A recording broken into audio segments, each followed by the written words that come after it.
주님의 평화가 이 예배에 오신 교회 여러분들과 함께 하시기를 축원합니다. 연일 폭염 가운데 한 주간을 보냈습니다. 문 밖을 나갈 땐 햇볕이 뜨거우니까 자동으로 그늘로만 다닐 정도였습니다.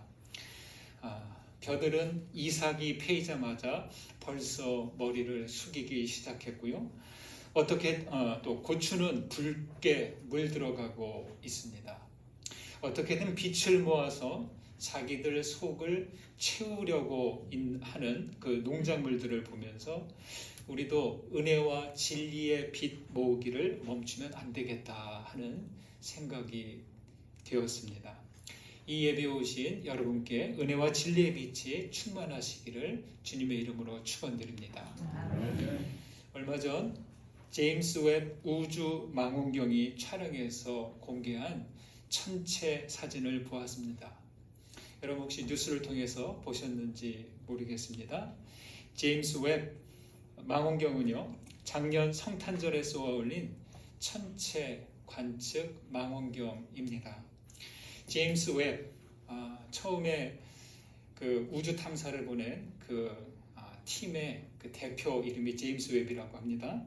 그 제임스 웹 망원경은 적외선을 감지하는 기법으로 촬영해서 기존 것보다 100배의 성능을 보여줍니다. 이 우주 망원경은요, 그 관측 목표가 우주 탄생과 소멸, 외계 생명체 여부를 확인하는 그러한 임무를 띠고 쏘아 올려졌습니다. 공개한 별무리 사진들은 정말로 신비하고 아름다웠습니다. 사진에는 별들의 요람이라고 불리는 어린 별의 사진도 있고 영롱하게 보이지만 죽어가는 별의 장면도 있습니다. 그 가운데 0723 은하성단 이렇게 이름 붙여진 사진이 있는데요. 검은색 바탕에 원형, 타원형 모양이 있고요. 또 어떤 거는 점이나 길쭉한 손모양으로 각양각색 수천 개의 은하들이 있는데 그 장면이 마치 보석을 이렇게 뿌려놓은 듯한 그런 장면이었습니다. 그런데요, 그 사진 속의 우주는 겨우 바늘구멍 하나를 통해서 본 우주라는 겁니다. 그냥 우리 이 바늘로 이렇게 종이를 콕 찌르면 바늘구멍 있잖아요. 그거를 통해서 본 우주 은하성단이 그 장면에 이렇게 찍힌 것입니다. 여기에는 수천 개의 은하가 자리 잡고 있습니다. 그러니까 그 밖에 은하는 얼마나 많을지 가늠할 수 없습니다. 지름이 수십 광년에 해당하는 그 은하들이 수천 개나 있으니까 생각만 해도 현기증이 날 정도입니다. 천체 사진들을 보면서 하나님의 창조가 얼마나 신비한지 경탄을 금할 수 없고 또 지구와 이 땅에 사는 우리 인간이 얼마나 작은 존재인지를 깨닫게 됩니다. 오래전에 보았던 망원경과 현미경이라는 짧은 글이 있어서 소개해 드립니다. 망원경으로 우주의 날을 추적해 볼까요? 우주에는 1000억 개 가량의 은하가 있고 그 각각의 은하에는 또 1000억 개 정도의 별이 있다고 합니다. 거기에다 같은 양의 혹성도 있고요. 그러니 우주의 바다에 떠 있는 별의 총수는 자그마치 100억 조의 1배나 된다고 합니다. 이 지구도 우주에서는 이처럼 한 티끌에 불과하지요. 그런데 나는 이 지구 속에 50억 사람 중에 하나이니 얼마나 작은 티끌 중에 티끌인가요? 이번에는 현미경으로 몸의 날을 추적해 보지요. 사람 중에 하나인 나의 몸은 33조라고 하는 상상하기도 어려운 많고 많은 세포들에 의해 조직되고 조화되어 생명을 유지하고 있습니다. 그 중에서도 가장 정밀한 조직은 나의 머릿속에 있는 대뇌의 표면으로서 여기에 있는 140억 개의 신경세포가 생각하는 기능을 한다고 합니다. 이런 글이에요. 여러분, 사람이란 존재가 그렇습니다. 망원경으로 우주를 보면 자신이 티끌처럼 보잘것없는 존재로 느껴지죠. 반면 현미경으로 자신을 들여다보면 얼마나 복잡하고 놀라운 존재인지를 깨닫게 됩니다. 그래서 시편 139편에서는 이렇게 말합니다. 나를 지으심이 심히 기묘하심이라 주께서 하시는 일이 기이함을 내 영혼이 잘 아나이다. 이렇게 말이죠. 여러분, 우리는 어떤 자세로 인생을 살아야 할까요? 자신이 작고 보잘것없게 느껴질 땐 현미경으로 보는 나를 생각하면 좋겠습니다. 그리고 자신이 뭐라도 된 것처럼 느껴질 땐 망원경으로 바라본 우주를 생각하면 좋겠습니다. 무슨 말이냐? 한쪽으로 치우치지 말고 망원경으로 세상을 보고 하늘을 보고 또 현미경으로 자신을 보면서 영적인 균형을 잃지 않아야 하겠습니다. 한 가지 잊지 않아야 될 것은요, 하나님은 그 무한한 우주 너머에도 계시고 동시에 티끌과 같은 우리 안에도 계신다는 사실입니다. 어떤 상황에서도 현존하시는 하나님과 함께 하나님을 생각하면서 주님과 겸손히 동행해 가시기를 주님의 이름으로 축원드립니다. 우리는 예수를 믿는 그리스도인들입니다. 여러분, 예수 믿음이 여러분들에게 어떤 유익을 줍니까? 신앙의 삶에서 우리의 믿음이 어떤 도움이 되고 있습니까? 어떤 유익과 도움이 있는지를 알고 믿음의 삶을 살아가야 할 것입니다. 골로새서 3장에서 바울은 신앙인들을 위한 매우 중요한 권면을 하고 있습니다. 여기 말씀 1절과 2절을 보시겠습니다. 같이 읽습니다. 그러므로 너희가 그리스도와 함께 다시 살리심을 받았으면 위의 것을 찾으라. 거기는 그리스도께서 하나님 우편에 앉아 계시느니라. 위의 것을 생각하고 땅의 것을 생각하지 말라. 여러분, 우리 인생은 평생을 사는 동안 2차원적인 평면에서 살아갑니다. 때론 산에 오르고 비행기를 타기도 하겠지만 해발 1000에서 2000m, 해발 0에서 높아야 1000m, 2000m 그 사이에서 왔다 갔다 하면서 산다는 겁니다. 땅에서 태어나 배우고 일하고 가정을 이루고 경쟁하고 싸우면서 삽니다. 가까이서 보면 군계 일학 독야청청 탁월한 사람이 있겠지만 하늘 높이서 보면 그게 도토리 키재기라는 것이죠. 바울은 위의 것을 찾으라, 위의 것을 생각하고 땅의 것을 생각하지 말라라고 합니다. 위의 것은 무엇이고 땅의 것은 무엇일까요? 위의 것과 땅의 것은 어떤 장소를 말하는 게 아니라 우리가 지향하는 것이고 삶의 모습을 말합니다. 바로 앞에서 바울은 너희가 세상의 초등 학문에서 그리스도와 함께 죽었는데 어째서 세상의 규례에 순종하느냐 이렇게 책망했습니다. 믿음의 사람이 되었다면 이제 그에 어울리는 수준으로 살라는 권면이죠. 땅의 것은 인생의 목표를 부와 명예와 권력을 얻는 것에 두는 것입니다. 소유하고 인정받고 권세를 누리는 일에 만족하는 것이죠. 부와 명예와 권력의 종착지가 아니라 이를 넘어서 더 높은 이상을 추구할 수 있어야 합니다. 신앙인은 달라도 뭔가 달라야 되잖아요. 쉽게 말처럼 되지 않지만 그래도 우리는 비그리스도인들과 뭔가는 다르게 한 가지 이상은 달라져야 할 것입니다. 우리는 다시 살리심을 받은 사람들로 그리스도를 바라보며 나아가야 하겠습니다. 그래서 신앙인으로 산다는 것은 이 땅의 것에 만족하지 않고 위의 것을 찾아가는 여정입니다. 어째서 위의 것을 찾아야 합니까? 그리스도께서 위의 것을 보여주셨기 때문입니다. 그 위에는 그리스도께서 계시기 때문이고 우리의 생명이 그리스도와 함께 하나님 안에 감추어졌기 때문입니다. 우주선에 탑승하는 조종사가 땅에서 누리는 것들을 가져갈 수 있어요? 다 못 가져가요. 아주 필수적인 것 한두 개만 챙겨갈 것입니다. 그렇듯이 위의 것을 찾는 믿음의 사람들도 더 이상 땅의 것을 생각하지 않아야 한다는 것이죠. 위의 것을 찾으라. 이 찾다는 인터넷 검색하듯이 하는 찾기가 아닙니다. 이 찾다는 추구하다, 제테오라는 말인데요. 그 추구하다인데 의지의 방향을 가리킵니다. 세상 일은 저절로 되지 않기 때문에 끈기 있게 노력하고 찾아가는 것이에요. 그 다음 뭐라고 합니까? 위의 것을 생각하라 라고 합니다. 생각하다, 이거는요 머리만 쓰는 게 아니에요. 지적 활동만이 아니라 목표와 동기를 갖고 움직이는 거예요.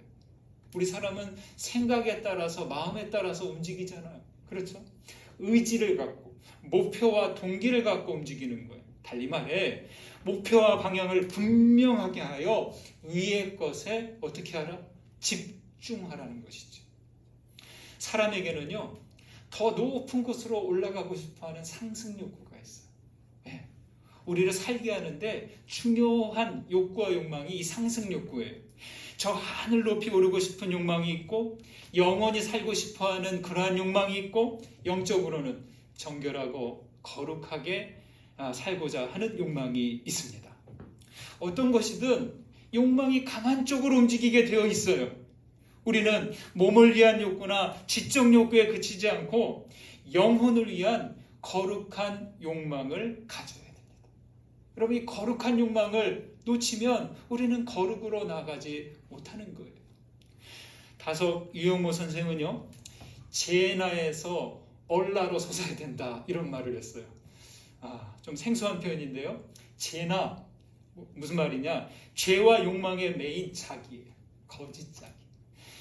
얼라는 하나님을 신뢰하고 성령에 사로잡힌 거듭난 사람입니다. 예, 제나에서 얼라로 일어서야 된다는 거예요. 솟아올라야 된다는 거예요. 이게 신앙이죠.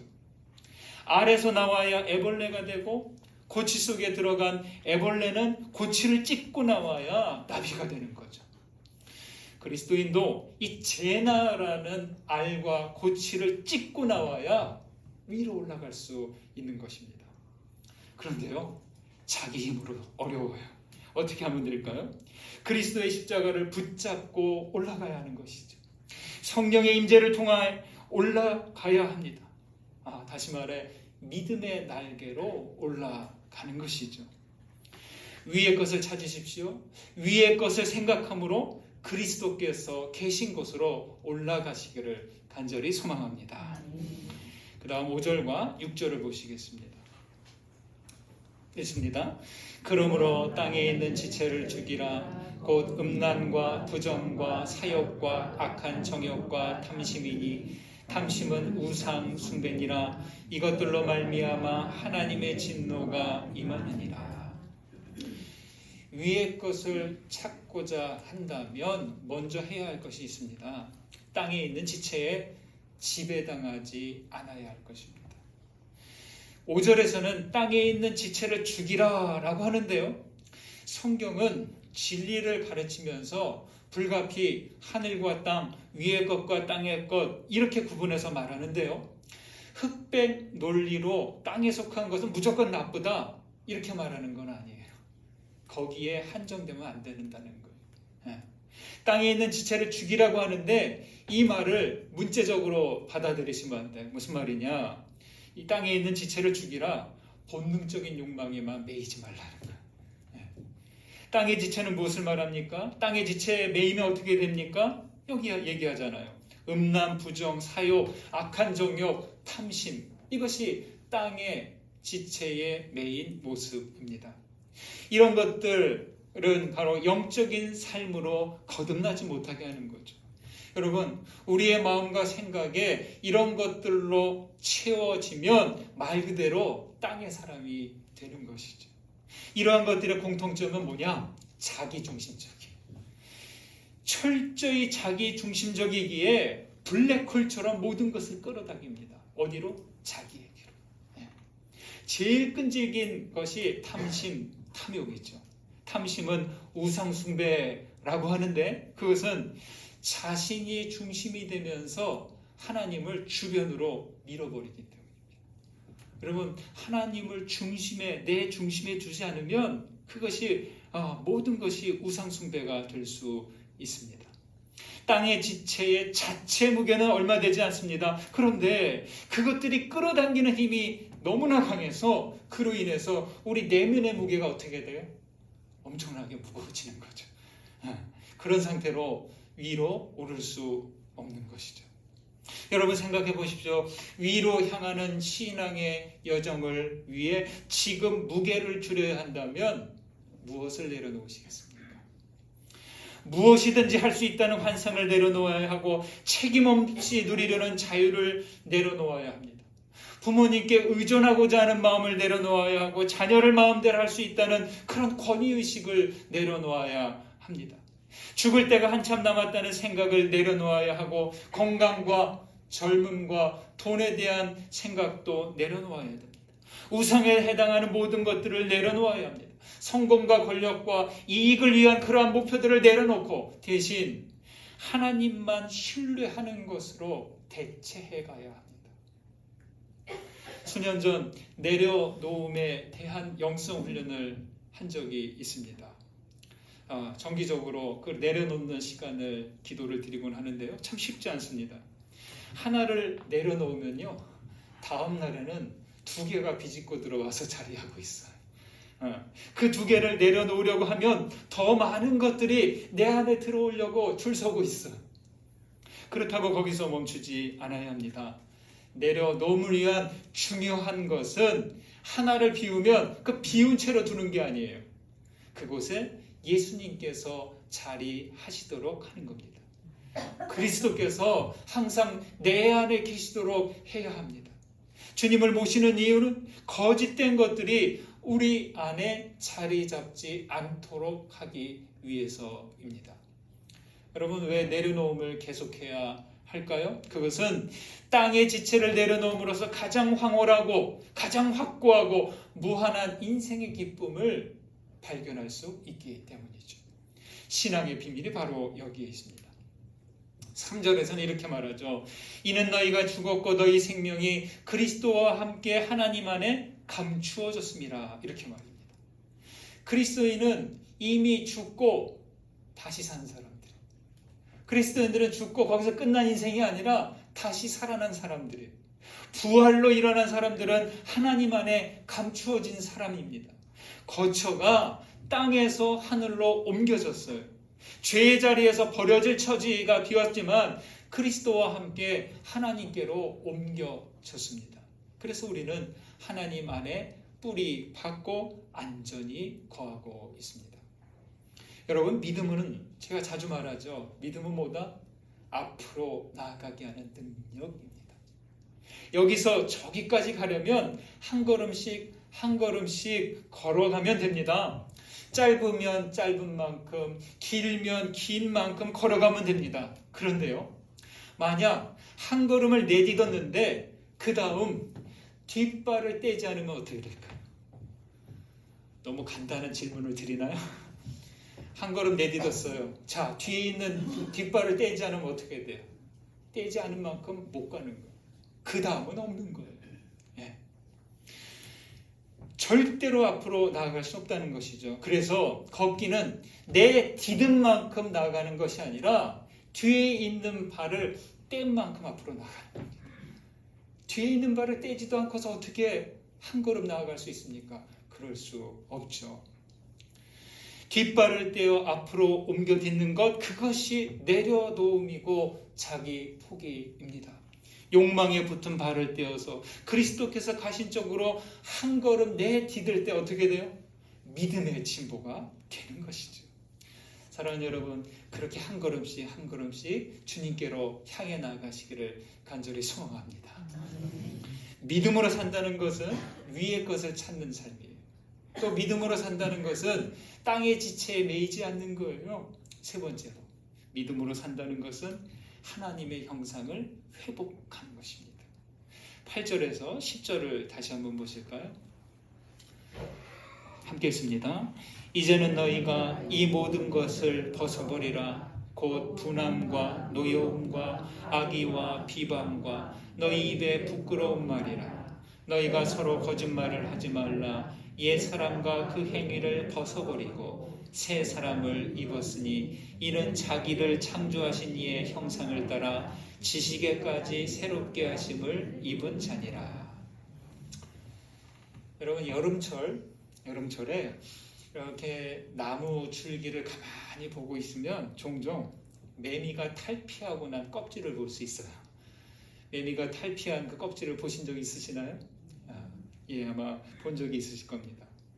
매미는 애벌레 상태로 땅속에서 6년 이상을 있다가 이제 성충이 되려면 기어서 올라와요. 그래서 나무 등걸 아래쪽에 이렇게 붙잡고 있다가 그 껍질을 벗고 올라와요. 그런 다음에 거기에 있지 않고 계속 올라가서 나무 중간 이상 정도 가서 그냥 자기가 그냥 힘 닿는 대로 맨 되면서 며칠 동안을 울어댑니다. 땅속에서 입고 있던 그 껍질을 벗어버리지 않으면 성충이 되지 못하고 위로 올라가지 못하는 거죠. 그리스도인이 된다는 것은 무엇일까요? 땅에 있는 지체를 벗어버리고 위로 향하는 것입니다. 여러분은 어느 단계에 있으십니까? 그리고 한번 벗어버린 것으로 됐다고 할 수 없습니다. 매미는 한번 껍질을 벗어버리면 되겠지만 신앙인들은 계속 껍질이 생겨나요. 참 그래요. 그렇죠? 네. 내가 한번 이렇게 거듭났다고 생각하는데 그 다음 보면 또 우리의 외피가 좀 굳어져가는 그런 느낌이 있어요. 계속 생겨나는 그러한 껍질들을 거듭해서 벗어내야 하는 것이죠.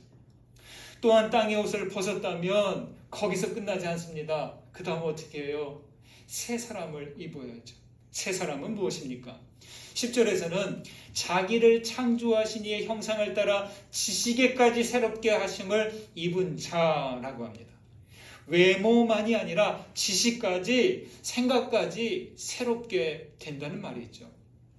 이 새롭게 하심을 입는다 해서 새롭게 하니까 뭔가를 좀 더 해야 된다 이렇게 생각할 수가 있어요. 그런데 덧입는 게 아니에요. 창조하신 이의 형상, 즉 하나님의 형상을 회복한다는 뜻이에요. 하나님은 우리 인간을 창조하실 때 어떻게 지으셨다고요? 창세기에 나왔잖아요. 하나님의 형상을 따라 지었다 이렇게 말합니다. 여쭤보겠습니다. 여러분 안에, 내 안에 하나님의 형상 있어요, 없어요? 왜 이렇게 자신들이 없으세요? 다시 한번 여쭤볼게요. 내 안에 하나님의 형상이 있어요, 없어요? 있습니다. 예, 아멘이죠. 모든 사람에게는 하나님의 형상이 있어요. 그런데요, 이게 잘 감각이 안 돼요. 죄와 연약함으로 인해서 하나님의 형상이 가려지거나 희미해진 거예요. 우리가 분주하게 살다 보니까, 욕망에 따라 살다 보니까 탐심도 갖고 때로는 어떤 분한 마음에 미워하는 마음들이 하나님의 형상을 자꾸 덮고 가리는 것이죠. 두려움이 가리는 거예요. 어떻게 해야 할까요? 하나님의 형상을 뒤덮은 것들, 뒤덮고 있는 덮개 같은 것들 수시로 긁어내고 닦아내야 되는 거죠. 조각가가 조각을 어떻게 합니까? 커다란 바위에 자기가 만들고 싶은 작품을 위해서 불필요한 것들을 어떻게 자꾸 끼워내죠. 네. 원하는 수준에 도달할 때까지 쓸모없는 부분을 자꾸 쪼아내고 끼워냅니다. 그렇게 해서 작품이 완성되는 것이죠. 그렇듯이 여러분, 우리도 우리 안에 있는 탐욕과 옛사람과 거짓자들 계속 끼워내는 거예요. 그게 바로 믿음의 삶입니다. 이를 위해서 아까도 말씀드렸던 다속 유영모 선생은 이렇게 표현합니다. 우리는 으뜸으로 돌아간다. 복원하는 것이다. 우리는 하나로 돌아간다. 귀일하는 것이다. 우리는 맨 처음 나온 대로 돌아간다. 회초하는 것이다. 라고 했습니다. 으뜸, 하나, 하나님이에요. 복원, 귀일, 회초, 다 같은 말이에요. 돌아간다는 말이죠. 으뜸이신 하나님께로 돌아가는 것, 처음부터 우리 안에 주신 본 모습으로 창조의 원형으로 돌아가는 것, 이게 바로 위의 것을 찾는 거죠. 새로운 무엇을 덧입는 것이 아니라 본래 있던 새로운 것을 찾아내는 거예요. 나에게 주신 창조의 원형 하나님의 형상으로 말이죠. 그래서 우리가 예배하고 기도하고 말씀 묵상하고 하는 경건 생활하는 모든 것이 바로 이것을 위한 것이죠. 사랑하는 여러분, 위의 것을 찾으십시오. 땅에 있는 지체에 이끌리지 않아야 합니다. 오늘도 은혜와 진리의 옷장에 있는 새 옷을 꺼내 입고 하나님의 형상을 회복해 가시는 우리 모두 되시기를 주의 이름으로 축원드립니다. 받은 은혜 생각하면서 거듭의 기도 드리시겠습니다. 말씀 가운데 울림이 되고 깨달아진 것 붙드시고 하나님께 기도하시기 바랍니다. 기도드립니다.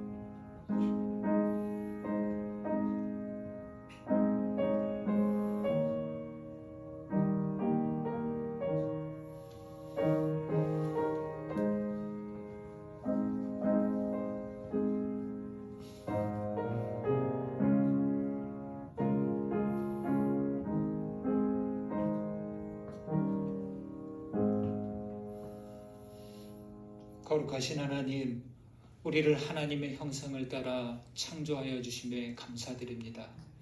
하지만 주님, 우리에게 덮개 같은 것들이 하나님의 형상을 뒤덮고 있으니 주님의 손으로 걷어내 주시기를 원합니다. 껍질 같은 옛사람을 벗어버리게 하시고 날마다 새롭게 하옵소서. 처음 모습으로 돌아가도록 믿음을 더해 주시고 땅의 지체에 매이지 않고 위의 것을 찾아 앞으로 한 걸음씩 나아가도록 인도해 주옵소서. 예수 그리스도의 이름으로 기도드립니다. 아멘.